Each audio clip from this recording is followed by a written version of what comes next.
হ্যাঁ, শুধু হাত দেখা যাবে। খেজুরের রস গ্রামের বাড়িতে যারা আসে নাই তারাই মিস করতেছে। শীতের সময় খেজুরের রস আমরা খাইতেছি, সুতরাং আমাদের এটা দেখে যাদের লোভ লাগবে তারা কিন্তু গিয়ে খাইতে পারেন। আমরা কাউকে দিব না, কাউকে দিব না। না না, আমরা কিনে খাইতেছি, সবাই কিনে খাক। খাওয়ার জন্য রেডি করা হচ্ছে খেজুরের রস, কাঁচা কাঁচা খেজুরের রস খাবো আজকে আমরা।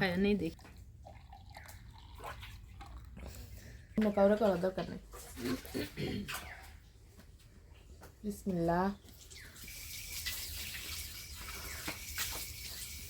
আলহামদুলিল্লাহ আলহামদুলিল্লাহ। দেখবো তারা কইব মজা আছে ভাবি, মজা আছে। আলহামদুলিল্লাহ, কিন্তু স্মেলটা অনেক কড়া। তারপরও আলহামদুলিল্লাহ, অনেক বছর পরে খাইলাম।